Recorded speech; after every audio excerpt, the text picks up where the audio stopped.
Hello everyone, welcome back to my YouTube channel. कल हमने acids के बारे में पढ़ा था, उसकी डेफिनेशन पढ़ी थी और वो कहाँ से आया, उसका वर्ड कहाँ से आया वो हमने पढ़ा था और उसकी कुछ फिजिकल प्रॉपर्टीज़ पढ़ी थी फिफ्थ। आज हम पढ़ेंगे introduction to acids, base and salts and classification of the matter on the basis of compositions के बेसिस पे एलिमेंट्स हैं, कंपाउंड्स हैं एंड मिक्सचर हैं। स्टेट की मेथड पे solid, liquid and gases and solubility में सस्पेंशन होते हैं। मैटर को एज अ सस्पेंशन बोला गया है, कोलॉइड्स बोला गया है एंड सॉल्यूशंस बोला गया है। क्लासिफिकेशन ऑफ द मैटर करते हैं हम पहले कंपोजिशन के मेथड पे करते हैं। तो मैटर जो है एज अ एलिमेंट बोल सकते हैं हम, कंपाउंड एंड मिक्सचर्स भी होते हैं। स्टेट में हम सॉलिड, लिक्विड एंड गैस बोलते हैं एंड सॉल्युबिलिटी में हम सस्पेंशंस, कोलॉइड एंड सॉल्यूशंस कहते हैं।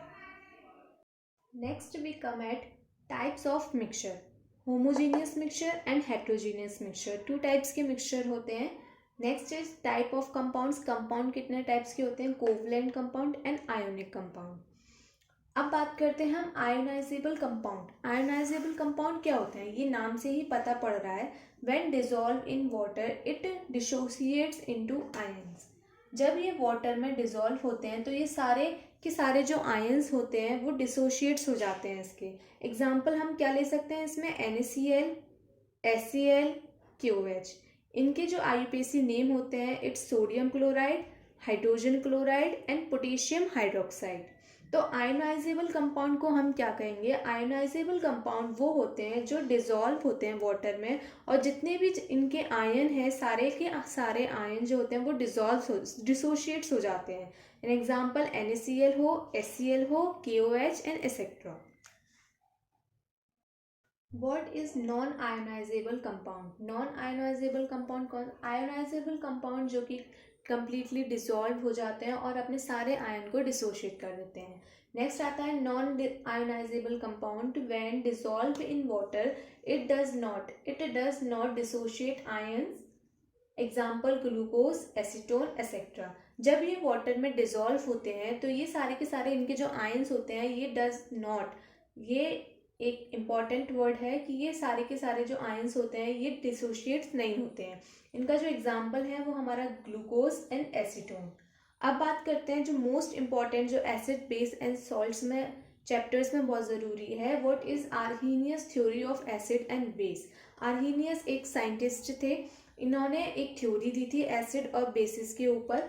तो what is Arrhenius theory of acids and base? According to this theory, इस थ्योरी के अकॉर्डिंग जो आर्हीनियस जो एसिड होता है, इन्होंने अपने नाम पे एसिड दिया था और इन्होंने अपने नाम पे बेस दिया था।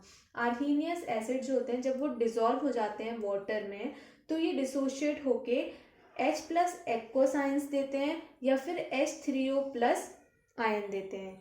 ध्यान से सुनिएगा, आर्हीनियस एसिड क्या होता है हमारे, इन्होंने अपने नाम पे एसिड दिया था आर्हीनियस एसिड। तो ये थ्योरी क्या कहती है कि जब ये वाटर में डिसॉल्व होती है एसिड तो ये जो होती है ये हमारा H प्लस एक्वस सोल्यूशन में देता है और H3O प्लस आयन हमारा देता है। और दूसरा आता है हमारा आर्हीनियस बेस, इन्होंने बेस भी अपने नाम पे दिया था। तो ये बेस क्या कहता है कि जब ये वाटर में डिसॉल्व होता है it dissociates and give the OH plus ions. ये बहुत इंपॉर्टेंट है, तभी ये एग्जाम्स में आती है, एग्जाम्स में अक्सर पूछी जाती है कि what is Arrhenius theory of acids and base. According to this theory, Arrhenius acid when dissolve in water it dissociate and gives the H plus aqueous solution और H3O plus ion. And arrhenius base when dissolved in water it dissociates to give the OH negative ion. Examples of acid and base. Acid, hydrochloric acid जिसे हम HCl बोलते हैं, इसका जो chemical formula होता है H2SO4 sulphuric acid, HNO3 nitric acid. Basis के examples हैं सोडियम हाइड्रोक्साइड NaOH, इसका केमिकल नेम है, पोटेशियम हाइड्रोक्साइड KOH, इसका केमिकल नेम, CaOH का whole twice, it's the calcium hydroxide.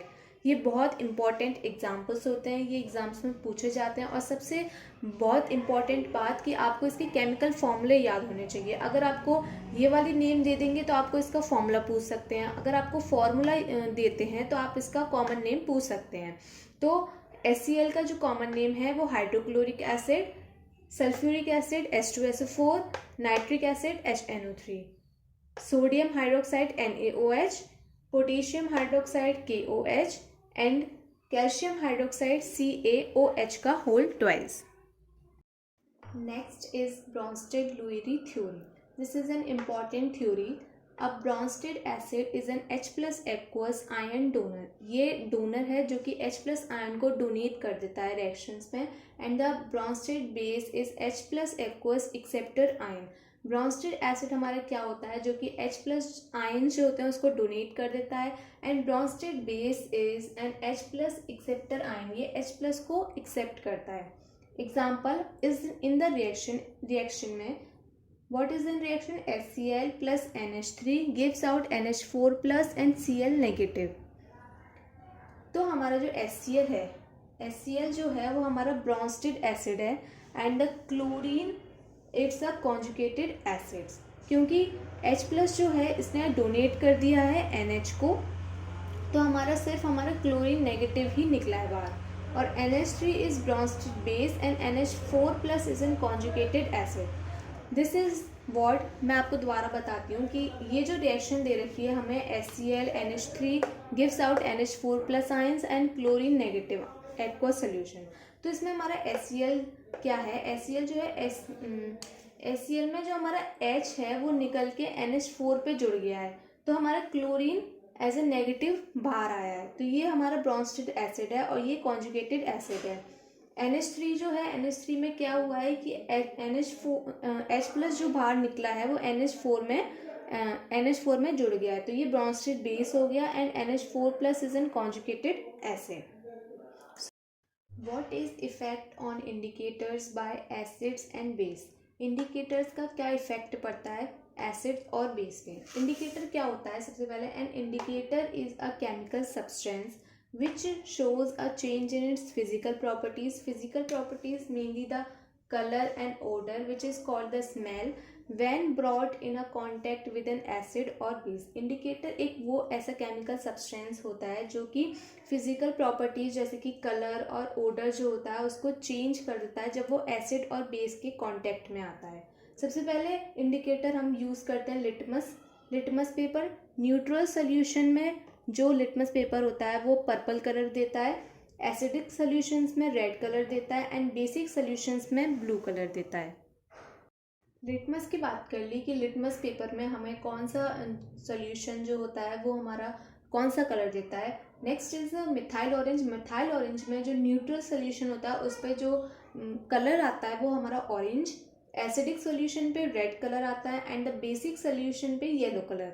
फिनोल्फ्थेलिन ये भी एक इंडिकेटर होता है, तो न्यूट्रल सोल्यूशन पे ये कलरलेस देता है, एसिडिक सोल्यूशन में ये कलरलेस ही होता है, ये रिमेन्स कलरलेस होता है और बेसिक सोल्यूशन में ये पिंक कलर देता है. मिथाइल ऑरेंज में न्यूट्रल सोल्यूशन में ऑरेंज कलर देता है, एसिडिक में रेड और बेसिक में येलो. फिनोल्फ्थेलिन में न्यूट्रल पे कलरलेस होता है, एसिडिक पे ये भी कलरलेस होता है लेकिन बेसिक पे पिंक होता है. तो सिर्फ आज के लिए इतना ही. कल हम इसकी केमिकल प्रॉपर्टीज़ पढ़ेंगे, उसकी रिएक्शंस पढ़ेंगे, एसिड और बेस की रिएक्शंस क्या होती है, सॉल्ट्स पढ़ेंगे. तो आज के लिए सिर्फ इतना ही. अगर आपको मेरी वीडियो पसंद आई तो प्लीज़ चैनल को लाइक करें, सब्सक्राइब करें, शेयर करें, कमेंट करें कि किस टॉपिक पे आपको वीडियो चाहिए. So thank you so much and stay connected for upcoming videos.